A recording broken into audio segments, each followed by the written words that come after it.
Welcome to About Her Business, the podcast where we leave all the gossip at the door, get straight down to business. I'm your host, Jonte, and today we have Miss Patricia Franklin of Franklin Freelance Writing and Consulting. Now, Miss Franklin, not only does she help others write with clarity, she's also an author, and she's here today to give her valuable insights on what she means business. So, ladies, grab your cups and your notepad, and let's get down to it. The meeting is now in session. Welcome, Miss Franklin. Thank you so much, Ms. Reynolds. It is an honorable pleasure to be on such a platform such as yours. Yes, ma'am. Thank you so much for being here. And we are so excited to hear all about your book as well as your company. So let's get into it. Are you ready? Yes, ma'am, whenever you are. So let's start off with talking about freelance writing consulting. What problem did you see in the marketplace that kind of led you to start this business? I started this business in 2020 as a stay-at-home mother in graduate school with my son. And I was tired of having to do the writing, the editing, and everything that it entails to be a student while being a mother. This is my second child. So I saw the needs of a hands-on approach for many of students and now business personnel of whom I've actually grown with and expanded with. From 2020 on until now, honey, I've been to like 3 clients. Now I'm up to 100 clients, and it's such a blessing to be able to use the tools that I have, which is writing.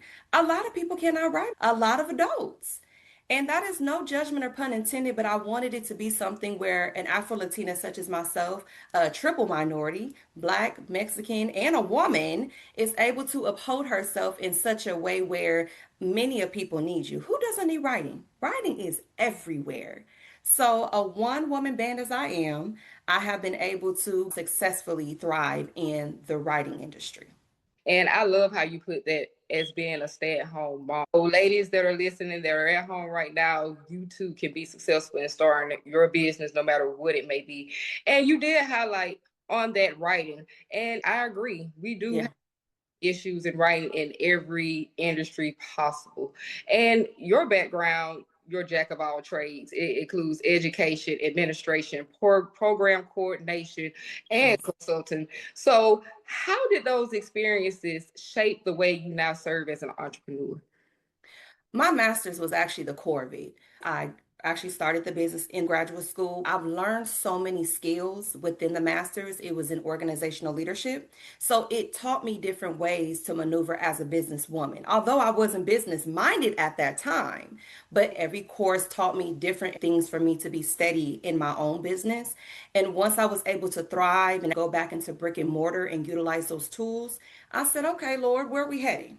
And so he allowed for me to do this full head on as a momtrepreneur and allowed for me to start meeting different business people who are sharing secrets with me that, hey, I need a business proposal. It's such an honorable pleasure to be a part of people's visions.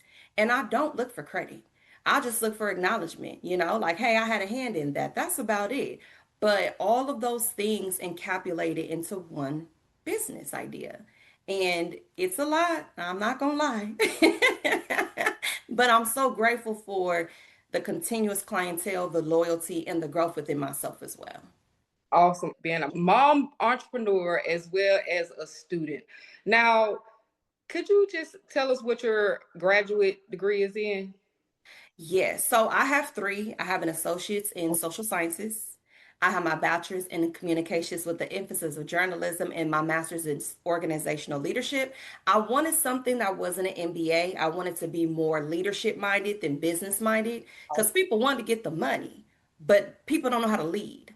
And when you're trying to teach people and educate people, they got to look like you sometimes. They want to relate with you. And with every single client, I meet them where they're at. I'm not judging your writing. I'm not judging your GPA or your grades. I'm not judging your business idea. I just want to meet you where you're at and let's collaborate and let's see how we could benefit from each other and learn and grow. Absolutely, absolutely. I absolutely love that. And it actually speaks to what you actually do when it comes down to help others write. You help them emphasize clarity and confidence and the purpose in their writing. So, from your perspective, why is that language such a critical business tool for women? Everybody, we're in a comparable society. Everybody wants what someone else has. Everybody compares someone, to what they already have. And I said, pause. There's no competition out there. You know why? Because we all have different tools and gifts. And whatever God may have given you, I may not be good at. So instead of you being my competition as a woman, why don't we merge together? Why don't we grow together? Why don't we pick apart things about each other that can enhance each other's weaknesses and make those into strengths? I believe in collaboration. I am not a know-it-all by all means. I'm not perfect, but as women who derive ourselves in, unfortunately, societal competition, sometimes people miss their mark. And they miss a blessing when they miss their mark because that would have been a grandiose opportunity.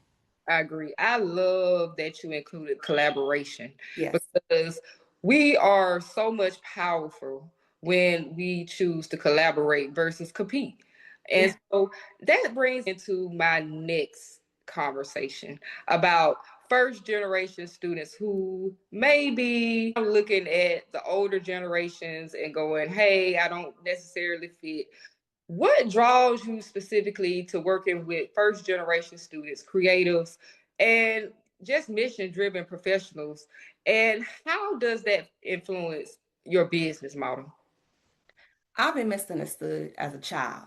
Mhm. I talk too much. I do too much. I got a lot going on. My mind and my mouth don't work at the same time. And so, with having that personal, relatable experience, I see people as such. I see people for who they are. I have older clientele who have re-entered the college industry. I have newer clientele who, they're really, really smart, but they don't have the time. And so for me, I had to be able to merge the both. I was raised by my great aunts and my grandmother. So I am a yes ma'am, no ma'am, polite young woman. And I just find it suited that a lot of people are embarrassed where they're at. A lot of people feel judged. They judge themselves. They self-doubt themselves. And so for me, I said, well, hey, let's have a conversation. Let's go offline.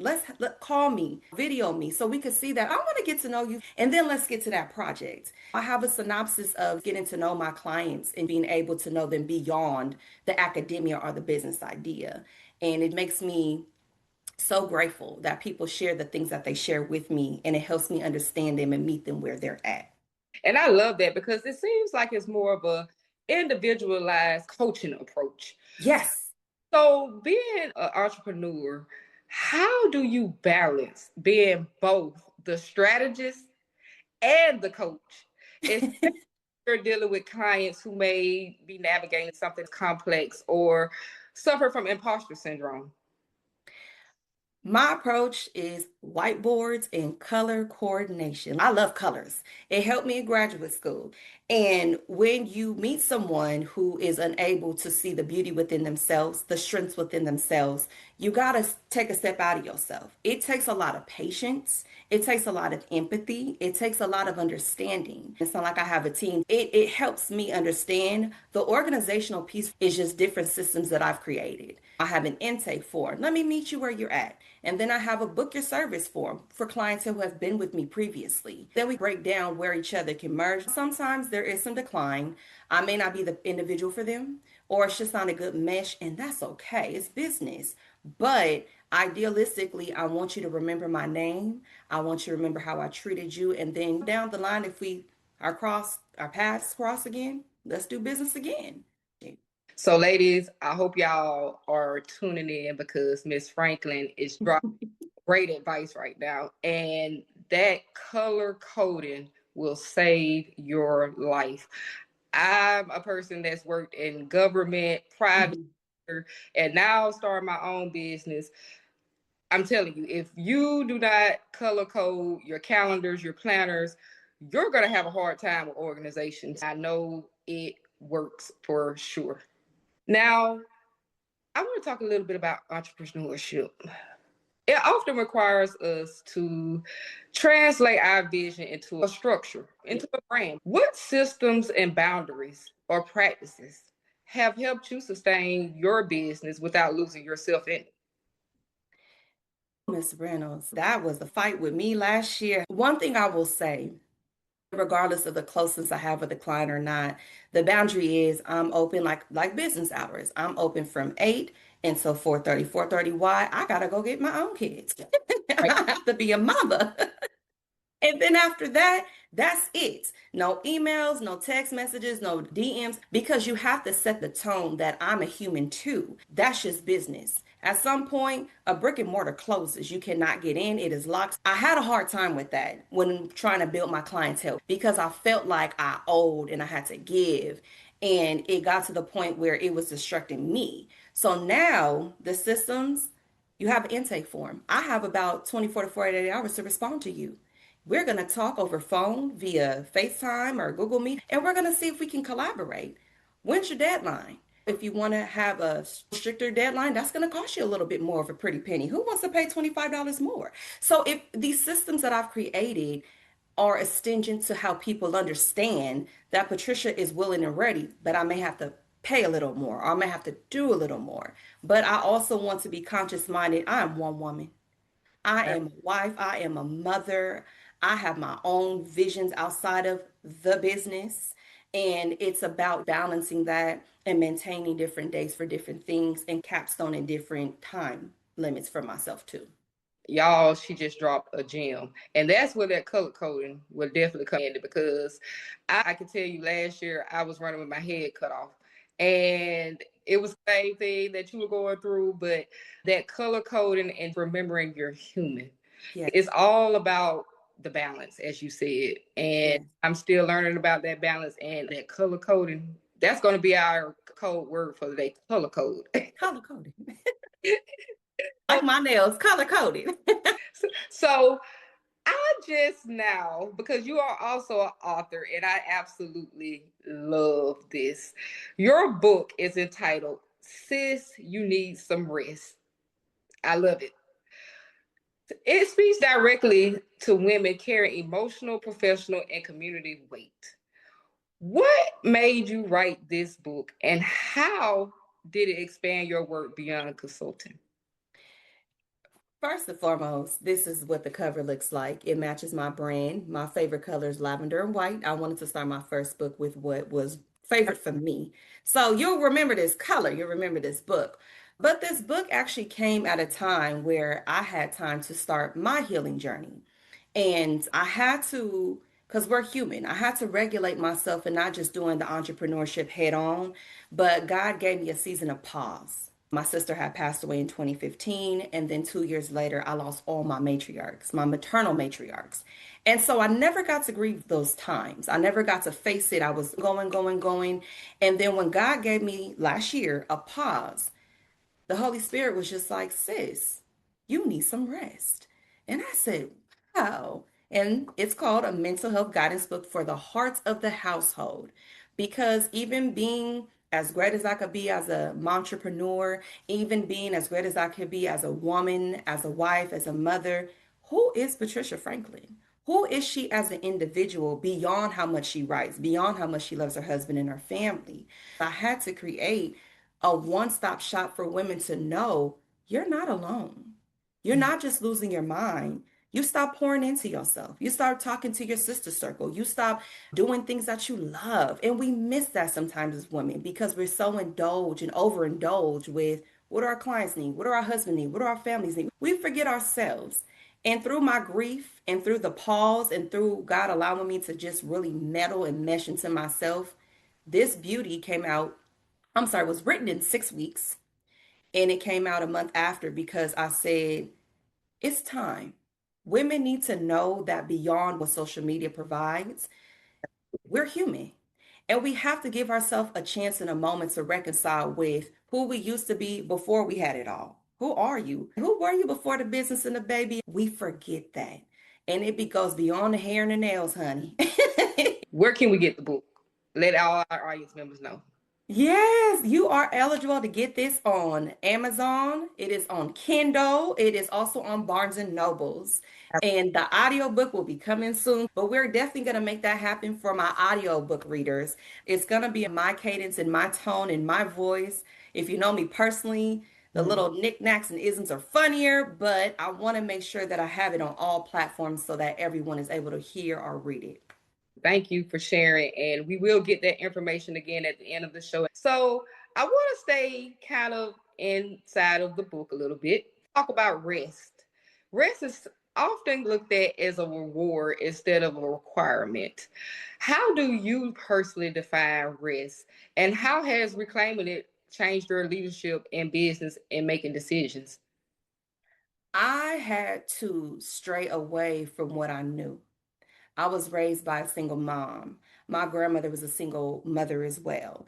And so what happened was, even though I'm married and I do have in-home support with my children, I was mimicking their behaviors where I felt like I had to do everything on my own, I had to do everything by myself because I was raised by hyper independent women. And so what happened was I started losing control and unraveling in different ways. That's why mental health is involved here. But with me is I set times for my children. We have timers. At 6 o'clock, we eating dinner. 8:30, we going to bed. 9 o'clock, lights out. And that allows for me to rest in a peaceful manner, knowing their bellies are full, they're clean. We said our prayers. They off to bed. Patricia has 9 to 10 o'clock just for me. It'll be washing dishes, maybe looking over a project, maybe writing another book. I get that time for myself, or I wake up early in the morning. So early mornings are a little bit of late nights. An hour to myself has been the secret for me to feel replenished and ready to take the kids to school in the morning. And then for me to be able to do whatever I need to do at the end of the day. It's about being disciplined. We lack discipline when we get overwhelmed and sidetracked. That discipline has me an hour early in the morning, an hour at nighttime, replenished and refreshed. Miss Franklin has offered you another piece of advice. I practice the same thing an hour before and maybe an hour later. And it has helped so much things done for my businesses. There's another trick that works. I want to switch gears. Let's talk about your work being in access, advocacy, and transformation. How do you see entrepreneurship as a platform for social impact, not just income generation? I had to learn myself first. I Mhm. had to self identify myself beyond my name, beyond what I offer to everyone else. I got frustrated one year because I felt like I was pouring so much into everybody that I was losing. Before the book came out, I was losing and was unable to identify myself. And that's when authorship came into tow. But advocacy for my sister. I'm a homicide survivor. Advocacy for women who struggle like you and I, who struggle to run businesses and homes. And nevertheless, to be able to say, hey, I'm tired. I'm worn out. I'm losing it. I need someone to come watch my babies. I need someone to talk, cry to, emphasizing the fact that I'm a human being. And in order for this whole ship to run, it can't run without me. I love remembering we're human. It doesn't matter what it is, whether it's work, relationships, writing, we're still human and we all make mistakes and we need to learn how to give ourselves that grace. Yes. So, Miss Franklin, we have a few more questions. I want to look at your journey through higher education, leadership, and entrepreneurship.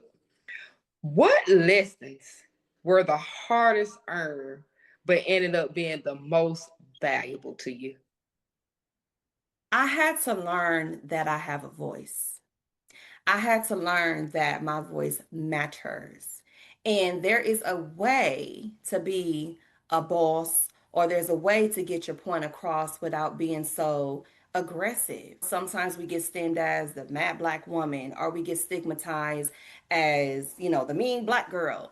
And so, what I had to understand is there's a way and a measure to be able to say what I have to say without being what society creates us to be, right? So that means managing my tone. I've been in managerial positions where I deal with a lot of people and their emotions, which can be draining sometimes. But what I also have to understand is merging myself with my education, with who I am as a person, and finding my own tone of voice.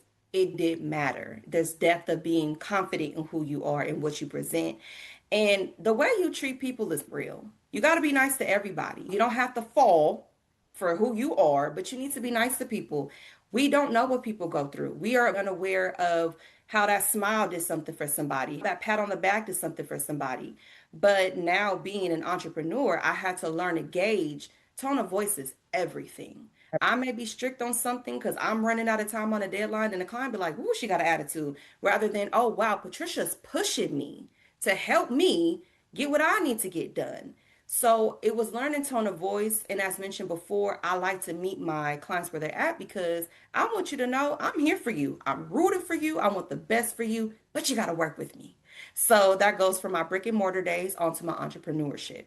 So not only are you taking care of your own mental health, but we're also looking out for the mental health of others. Being a mental health advocate, you couldn't have said that better. And it does break stigmas and it does create community, which is what we're all about on About Her Business, the pod. Now, Miss Franklin, I want you to go from the entrepreneur side to the expert side. What advice would you give our women who know they have something meaningful to say, but are afraid to take up space with their voice, writing, or their ideas?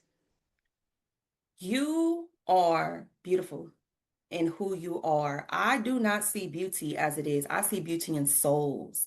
I see beauty in how someone speaks.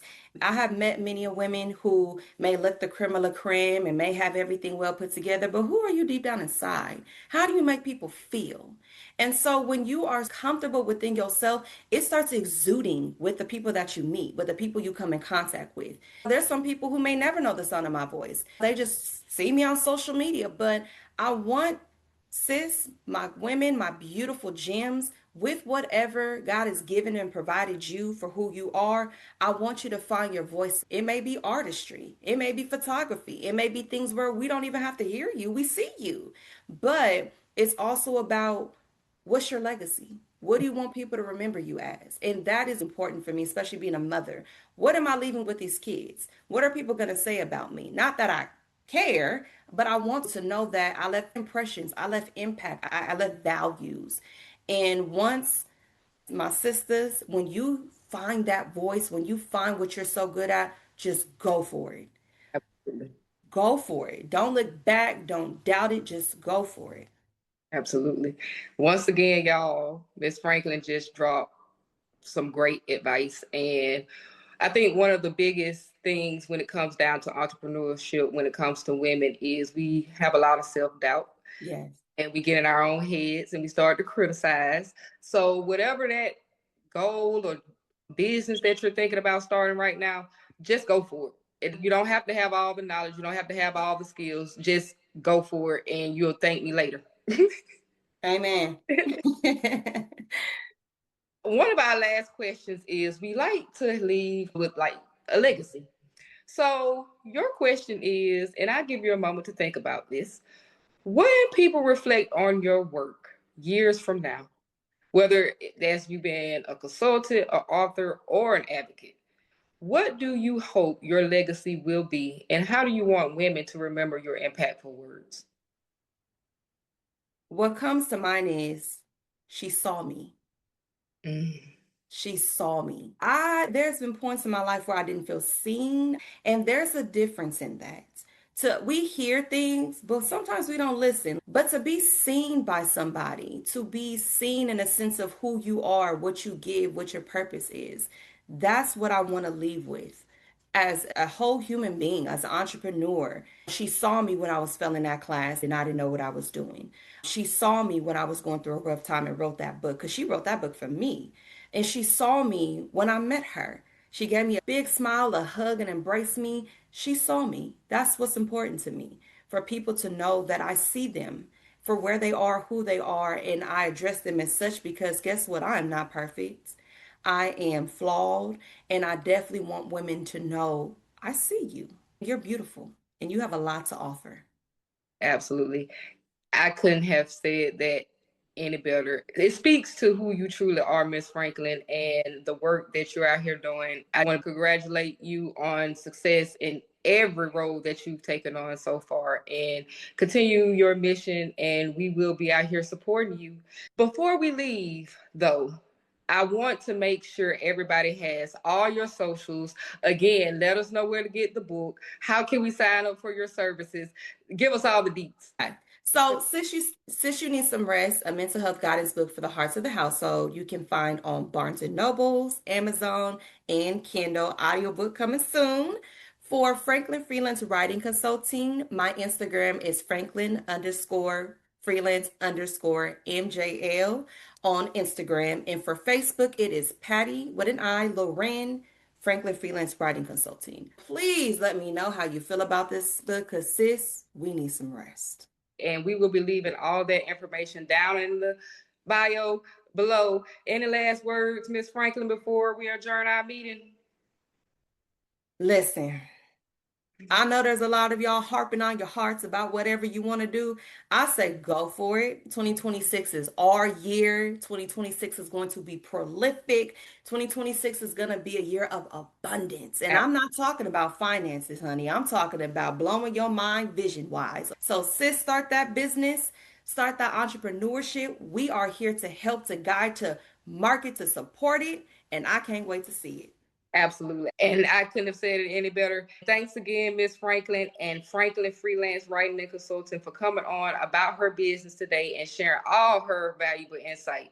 And make sure to subscribe wherever you receive your podcast so you never miss whenever we upload. Also, leave us some comments down in the comment section and let us know which industry you think we should interview next. Until next time, keep those goals tight, those circles tighter, and those bank accounts growing.